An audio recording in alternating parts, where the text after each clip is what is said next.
उनकी सादगी, उनका अपनापन, उनका डांट सब एक गार्जियन की तरह रहता था। लोग संवेदनशील रहे हैं पार्टी में, उनकी भावना ये एक अभिभावक घर में रहता है, उसका एक नीतीश कुमार का काम करने का एक अलग।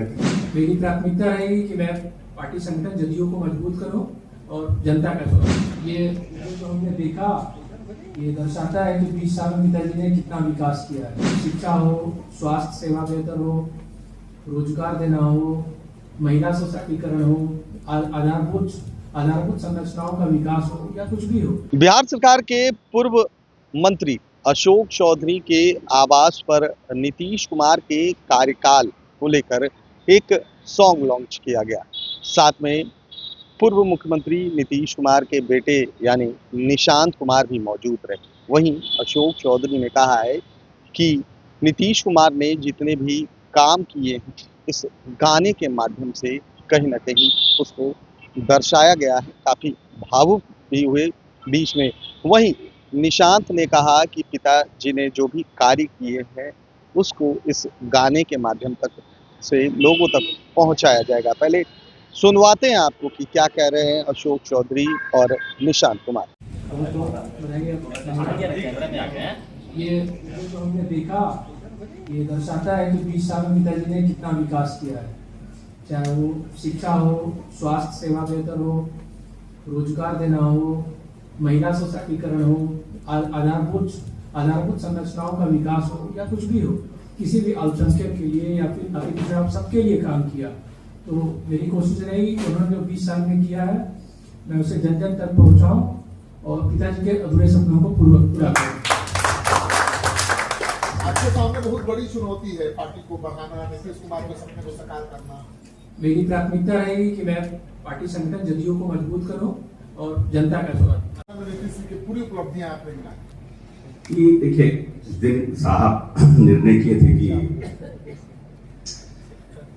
हम राज्यसभा जाएंगे, तो जो साहब के लिए प्रति जो लोग समर्पित रहते हैं या साहब के प्रति लोग संवेदनशील रहे हैं पार्टी में, उनकी भावना ये एक अभिभावक घर में रहता है, उसका एक नीतीश कुमार का काम करने का एक अलग तरीका है। उनकी सादगी, उनका अपनापन, उनका डांट सब एक गार्जियन की तरह रहता था। तो निश्चित रूप से लगता है कि अब उनका डायरेक्ट निर्णय, बहुत सी चीजों में हर एक व्यक्ति का अपना अपना तरीका होता है, हर एक व्यक्ति का बॉडी लैंग्वेज अलग होता है, हर एक व्यक्ति का रिएक्ट करने का तरीका अलग होता है। और नीतीश कुमार ने जो बड़ी आबादी थी खास करके इस प्रदेश की, उसको मुख्य धारा में लाने के लिए उन्होंने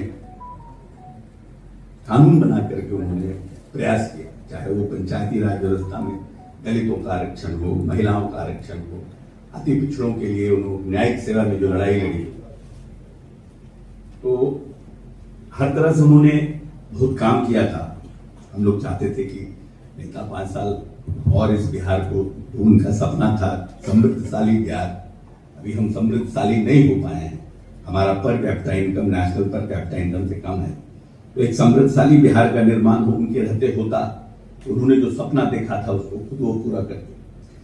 लेकिन फिर भी अब क्योंकि अब माननीय नेता का निर्णय था कि हम चौथे हाउस में भी जाएं, तो हुआ कि जब जा रहे थे तो मन में विचार आया और अमित जी जगह गाना गा रहे थे, तो हमने इनको बुलाया अपने घर पर और बोला कि इस कार्यक्रम के बाद आप आइएगा। ये आए, हमारे छोटू जी लेकर के, और हमने और इन आधा घंटा 1 घंटा बैठे।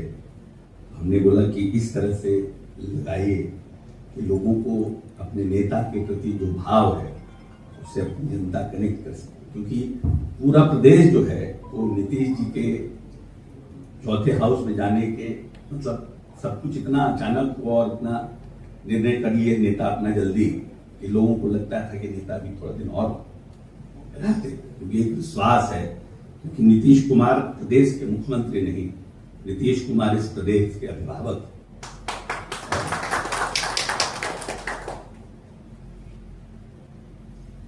ये आपके लिए वो मानस पिता थे, अब ठीक है वो उनकी पार्टी देखेंगे, निशांत जी अभी यंग आए हैं, तो जिम्मेदारियां तो है ना।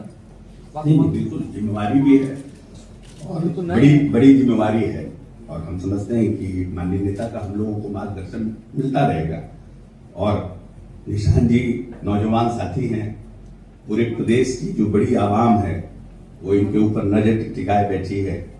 मैं समझता हूं कि उन जो माननीय नेता का जो अधूरा सपना है, जो बड़ी आबादी को राजनीतिक, आर्थिक और सामाजिक ताकत देने की जो उनकी चिंता थी, उसको निशांत जी पूरी ताकत के साथ पूरा करेंगे। डिप्टी सीएम क्यों नहीं स्वीकार किए पार्टी? बहुत सारे लोग ये सब सरकार में जब नहीं एक आए। समय आएगा तब आप प्रेस कॉन्फ्रेंस करेंगे, बात करेंगे, सब कुछ बताएंगे। और इन्होंने पहले ही कह दिया कि मेरी प्राथमिकता संगठन है, हम संगठन को मजबूत करना चाहते हैं।